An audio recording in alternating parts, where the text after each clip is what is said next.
Kaawa-awa ang sinapit na isang bata sa San Nicolas sa Pangasinan. Nagkalapnos siya sa katawan ng aksidenteng mabanlian ng tubig. Nahirapan ng mga doktor na gamutin ang bata dahil sa pinahid na toothpaste sa kanyang balat. Nakatutok si CJ Torida ng GMA Dagupan. Ito ang sinapit ng 5 taong gulang na si Nika, di niya tunay na pangalan, matapos mabanlian ng mainit na tubig sa kanyang katawan.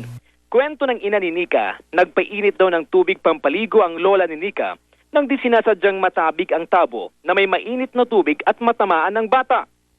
Dahil sa nangyari, nagtamo ng 1st to 2nd degree burns ang bata. Pakiusap ng pamilya na huwag ipakita ang mukha ni Nika. Ayaw ring magsalita sa harap ng kamera ang lola na sising-sisi sa nangyari. Ang balat sa may tiyan at mga binti ni Nika nalapnos. Akala niya po yung tubig na malamig. Tapos nilagay niya, tabingig po yung basong pakalagay niya. Kwento pa ng ina ni Nika, agad doon nilang pinahiran ng toothpaste ang balat ni Nika na nalapnos at sa kanila dinala sa ospital.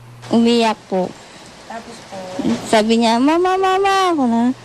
Mamatay na po ako. Pero dahil sa toothpaste na nilagay, nahirapan ng mga doktor na gamutin si Nika. Kaiba sa paniwala ng iba, hindi raw dapat toothpaste ang gamot sa mga napaso, natalamsikan ng mainit na mantika o nabanlian ng mainit na tubig. Payo ng mga doktor, buhusan lamang ng malimig na tubig ang bahaging napaso o dampian ng basang timpo at agad na dalhin sa ospital. Pagdating dito, marami nang nailagay. Asukal, kape, toothpaste. Sana huwag na lang. Kaysa maglagay ng ibang ganon, nahirapan lang kami magtanggal and then mag-re-apply kami ng yung tamang burn ointment. Inoobserbahan pa rin si Nika ng mga doktor hanggang ngayon at binabantayan para di mauwi sa impeksyon. Paalala natin, lalo na sa mga panahon na ganito, mga tag-ulan, marami nagpapainit ng tubig bago maligo. Sana bantayan ng mga magulang. CJ Torida, Nakatutok, 24 Oras. Nagika nga'y public apology na po ang alkalde ng lungsod ng Davao, si Mayor Sara Duterte. At yan po ay dahil sa kung inyong matatandaan, pananapak niya sa isang sheriff doon nung 1 taon. Nakatutok si Claire Delfin.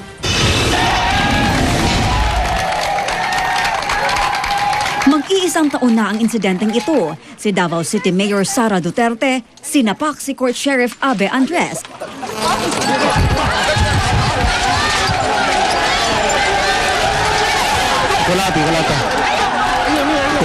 Kulata ni Mayor.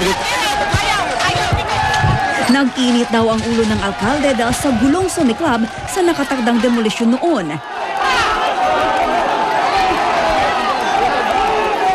Ngayon, nagpaabot ng public apology si Mayor Duterte kay Sheriff Andres at kanyang pamilya. Wala pa mangyog ko ever publicly na nag-sorry.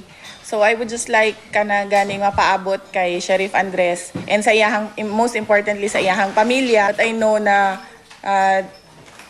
appeal hurt pod sila sa nahitabo. So sorry sa ilaha. Matagal na raw siyang personal na nag-sorry kay Sheriff Andres na na-reassign na sa Maynila. Nagtagal daw ang public apology dahil tutol dito ang kanyang mga abogado. Lumabas sa investigasyon ng DILG na nagkamali si Mayor Inday Sara. Pero hindi siya naparusahan dahil walang formal na reklamo ang nabugbog na sheriff. It will not happen again and it was an unfortunate incident. Claire Delfin, Nakatutok, 24 Oras.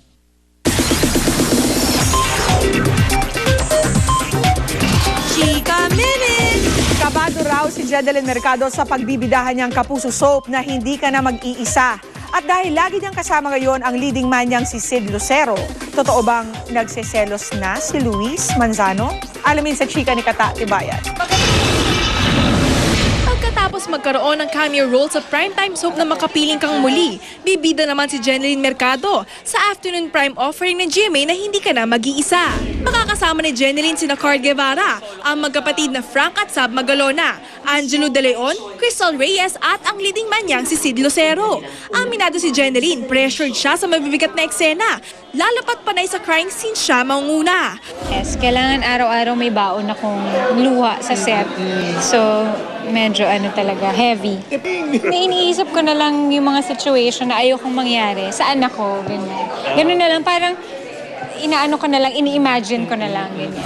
At dahil maging abala na si Jen sa kanyang bagong soap, sisikapin daw niyang pagbalanse ng trabaho, buhay pamilya at maging ang kanyang love life. Sinisigurado namin na parating dapat may date night.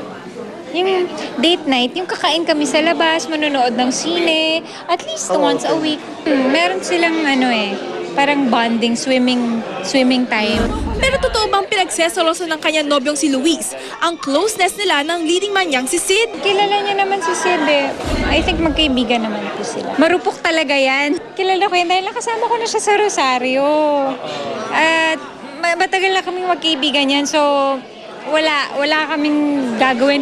Katatibayan updated sa showbiz happening. Abangan! Lalaki sa Camarines Sur na nakasakay sa karitong pinaaandar sa Riles, patay ng makaladkad ng air.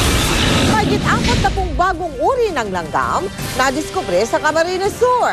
Kapuso YouTube sensation Mikey Bustos na isa palang expert sa mga langgam. May mga tip sa pangangalaga sa mga langgam. At yung patok sa internet ang makapigil hiningang wedding proposal ng isang lalaki sa kanyang nobya.